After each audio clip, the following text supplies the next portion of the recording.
when you're a kid, you get asked this one particular question a lot. It really gets kind of annoying. What do you want to be when you grow up? Now, adults are hoping for answers like, I want to be an astronaut, or I want to be a neurosurgeon.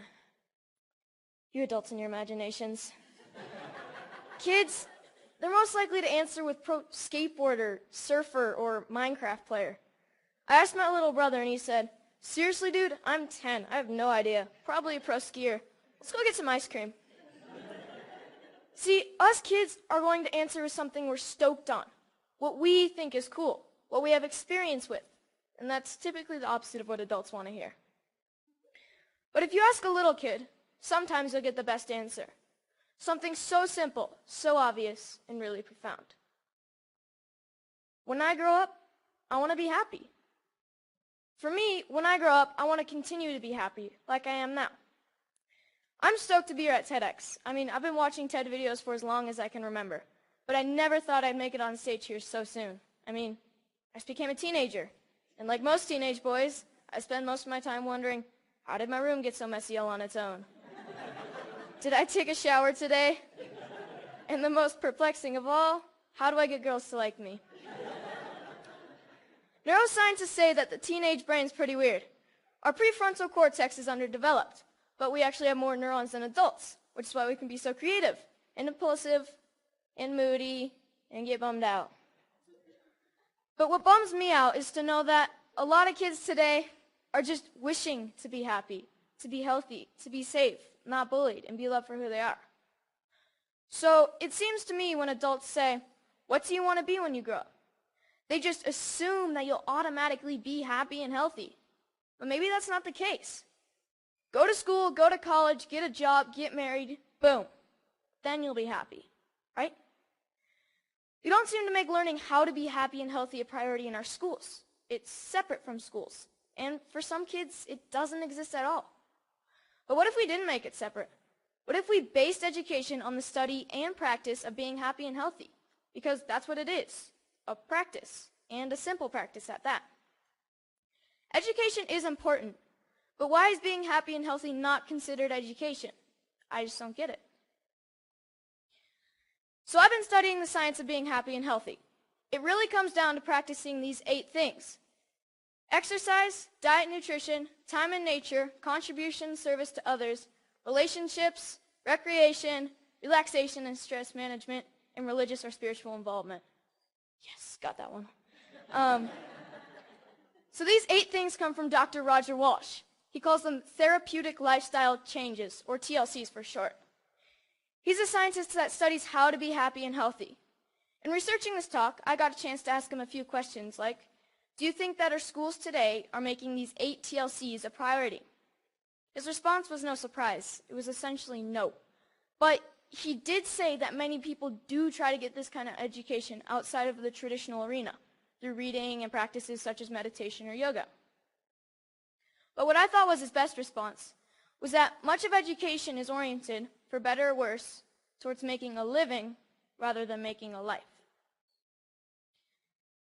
In 2006, Sir Ken Robinson gave the most popular TED Talk of all time, Schools Kill Creativity. His message is that creativity is as important as literacy, and we should treat it with the same status. A lot of parents watch those videos. Some of those parents, like mine, counted it as one of the reasons they felt confident to pull their kids from traditional school, to try something different. I realize I'm part of this small but growing revolution of kids who are going about their education differently. And you know what? It freaks a lot of people out. Even though I was only 9 when my parents pulled me out of the school system, I can still remember my mom being in tears when some of her friends told her she was crazy and it was a stupid idea. Looking back, I'm thankful she didn't cave to peer pressure, and I think she is too. So out of the 200 million people that have watched Sir Ken Robinson's talk, why aren't there more kids like me out there? Shane McConkey is my hero. I loved him because he was the world's best skier. But then one day I realized what I really loved about Shane. He was a hacker. Not a computer hacker. He hacked skiing. His creativity and inventions made skiing what it is today, and why I love to ski. A lot of people think of hackers as geeky computer nerds who live in their parents' basement and spread computer viruses. But I don't see it that way. Hackers are innovators. Hackers are people who challenge and change the systems to make them work differently, to make them work better. It's just how they think. It's a mindset. I'm growing up in a world that needs more people with the hacker mindset. And not just for technology. Everything is up for being hacked. Even skiing. Even education. So whether it's Steve Jobs, Mark Zuckerberg, or Shane McConkey, having the hacker mindset can change the world. Healthy, happy, creativity, and the hacker mindset are all a large part of my education. I call it hack schooling. I don't use any one particular curriculum, and I'm not dedicated to any one particular approach. I hack my education. I take advantage of opportunities in my community and through a network of my friends and family. I take advantage of opportunities to experience what I'm learning, and I'm not afraid to look for shortcuts or hacks to get a better, faster result. It's like a remix or a mashup of learning. It's flexible, opportunistic, and it never loses sight of making happy, healthy, and creativity a priority. And here's the cool part, because it's a mindset, not a system. Hack schooling can be used by anyone, even traditional schools. So what does my school look like? Well, it looks like Starbucks a lot of the time. But like most kids, I study a lot of math, science, history, and writing. I didn't used to like to write because my teachers made me write about butterflies and rainbows, and I wanted to write about skiing. It was a relief when my good friend's mom started the Squaw Valley Kids Institute, where I got to write through my experiences and my interests, while connecting with great speakers from around the nation, and that sparked my love of writing. I realized that once you're motivated to learn something, you can get a lot done in a short amount of time, and on your own. Starbucks is pretty great for that. Hacking physics was fun. We learned all about Newton and Galileo, and we experienced some basic physics concepts like kinetic energy through experimenting and making mistakes. My favorite was the giant Newton's cradle that we made out of bowling balls, I think. No, bocce balls. We experimented with a lot of other things like bowling balls and even giant jawbreakers. Project Discovery's ropes course is awesome and slightly stressful. When you're 60 feet off the ground, you have to learn how to handle your fears, communicate clearly, and most importantly, trust each other. Community organizations play a big part in my education. At High Fives Foundation's Basics program, being aware and safe in critical situations, we spent a day with the Squaw Valley Ski Patrol to learn more about mountain safety. Then the next day, we switched to science of snow, weather, and avalanches. But most importantly, we learned that making bad decisions puts you and your friends at risk. Young Chautauqua brings history to life. You study a famous character in history until you can stand on stage and perform as that character and answer any question about their lifetime.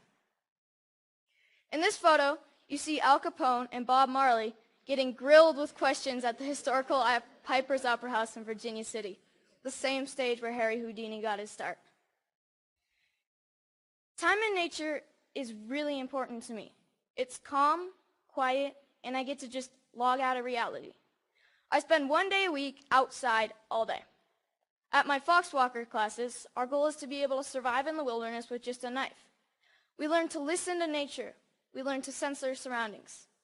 And I've gained a spiritual connection to nature that I never knew existed. But the best part is that we get to make spears, bows and arrows, fires with just a bow drill, and survival shelters for the snowy nights when we camp out. Hanging out at the Moment Factory, where they hand make skis and design clothes, has really inspired me to one day have my own business. The guys at the factory have showed me why I need to be good at math, be creative, and get good at sewing. So I got an internship at Big Truck Brand to get better at design and sewing. Between fetching lunch, scrubbing toilets, and breaking their vacuum cleaner, I'm getting to contribute to clothing design, customizing hats, and selling them. The people who work there are happy, healthy, creative, and stoked to be doing what they're doing. This is by far my favorite class. So this is where I'm really happy. Powder days. And it's a good metaphor for my life. my education, my hack schooling. If everyone skied this mountain, like most people think of education, everyone would be skiing the same line, probably the safest, and most of the powder would go untouched. I look at this and see 1,000 possibilities. Dropping the cornice, shredding the spine, looking for a tranny from cliff to cliff. Skiing to me is freedom, and so is my education. It's about being creative, doing things differently. It's about community and helping each other. It's about being happy and healthy among my very best friends. So I'm starting to think I know what I might want to do when I grow up. But if you ask me, what do I want to be when I grow up? I'll always know that I want to be happy. Thank you.